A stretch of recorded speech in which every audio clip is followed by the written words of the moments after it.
All right, let's dive right in. We're talking about iron deficiency anemia. Now, this might sound like a simple topic, but it's actually one of the most widespread nutritional disorders on the entire planet. It really gets to the heart of the engine that powers our bodies, so understanding it, well, it's pretty crucial. And when I say widespread, I am not kidding. Just look at this map.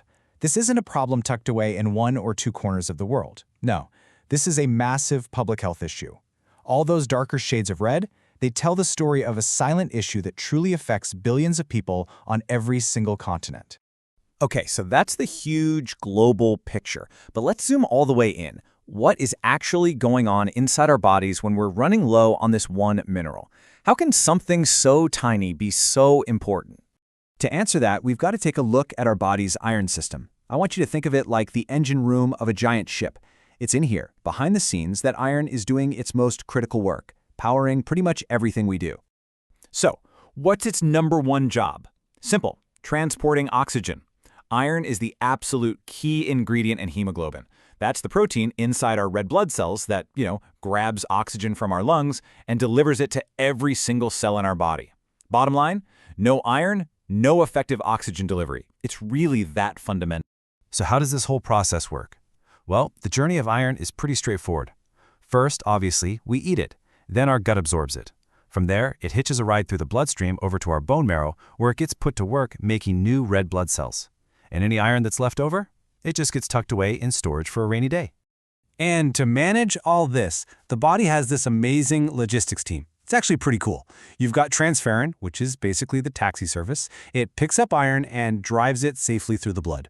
And then you have ferritin. That's the storage warehouse. It safely locks away any extra iron in places like the liver, keeping it on hand for when the body needs to make a withdrawal. These two proteins, they're the key players in the whole operation. And wow, this image really shows you what happens when that system fails. On the left, you see those nice, healthy red blood cells. They're plump, they're round, they're bright red because they are just packed with that iron-rich hemoglobin. But on the right, well, that's what you see with iron deficiency. The cells are smaller and paler. In medical terms, they're called microcytic and hypochromic. But really, it just means they're not able to do their job of carrying oxygen efficiently. So we've got this incredible, well-oiled system humming along. But if it's so important, why does it break down sometimes? Let's take a look at the main reasons, the fault lines that can cause a deficiency. It really just boils down to three simple scenarios. Either you're not getting enough iron in your diet to begin with, or your body just isn't absorbing the iron that you are eating, or you're losing iron, usually through blood loss, faster than you can possibly replace it. It's a classic case of supply and demand. And what's really interesting here is that with diet, it's not just what you eat, but what you eat it with. Certain things like vitamin C or the type of iron found in meat and fish actually help your body absorb more iron. But then you have the inhibitors. Things in coffee, tea, and even some grains can actually block absorption. So that morning coffee you have with your iron-fortified cereal, yeah, it might not be the best combo if you're really trying to boost your iron levels. Now, it makes sense that certain groups of people are naturally at a higher risk. You've got infants and young children who need a ton of iron for all that rapid growth. Pregnant women have these massively increased iron needs for themselves and the baby. And then, of course, anyone who loses blood regularly, like patients on dialysis or even frequent blood donors, they're constantly fighting to keep their iron stores full. Okay, so the iron levels are dropping. How does the body actually tell you something's wrong? Let's talk about the warning lights it starts flashing. Some signs are what you'd probably expect, like paleness of the skin. But this is where things can get a little weird. People can develop something called pica, which is a craving for things that aren't food, like dirt or clay. There's even a super specific type called pagophagia, an intense, compulsive craving to eat ice. Just ice. And then you have glossitis, where the tongue gets sore and inflamed. These are some of the body's stranger ways of sending out an SOS. Here's another very specific physical clue. Angular stomatitis.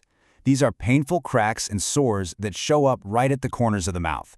Now, it can be caused by other things, for sure, but it's very often linked to nutritional issues, and that includes a lack of iron. And then there's this one, which is just wild to see. It's called koilonychia, but everyone just calls them spoon nails. In cases of chronic, really severe iron deficiency, the fingernails can become soft, thin, and literally curve upwards, making a little spoon shape. It's such a clear external sign that something has been wrong on the inside for a long time. So how do doctors put all the pieces together and confirm it? With a blood test. And the results tell a story that goes right back to our logistics team analogy. If the serum ferritin is low, it means the storage warehouse is empty. If the TIBC is high, that means the body has sent out tons of empty transferrin taxis, all desperately looking for iron to pick up. A low transferrin saturation tells you that those taxis are running mostly empty, less than 10% full. And finally, low hemoglobin and a low MCV. That's the proof that the red blood cell factory is producing fewer, smaller cells because it just doesn't have the raw materials. And that brings us to what is, without a doubt, the most critical part of this whole topic. Finding out someone has low iron, that's just a beginning. The real work, the investigation, is figuring out why. I really can't stress this enough. Just taking iron supplements without knowing the cause, it's like turning off a smoke detector while the house is still on fire. The low iron is a symptom. It's a signal. The real goal is to find the source of that fire. And sometimes the reason for this is very serious.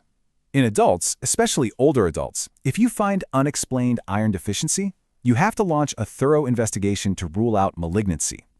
That often means looking for a source of slow, chronic blood loss somewhere in the GI tract, which can be a sign of cancer. It is the single most important thing that has to be ruled out. So if you take one thing away from all of this, let it be this right here. The diagnosis isn't the finish line, it's the starting gun.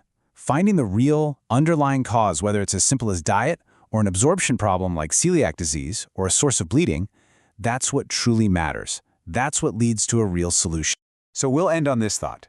Iron deficiency is never just about feeling a little tired. It's your body's check engine light flashing. The paleness, those weird cravings, the spoon nails, they're all signals. The real question is always, what is your engine trying to tell you? And listening to those signals, that's one of the most important things we can do for our own health.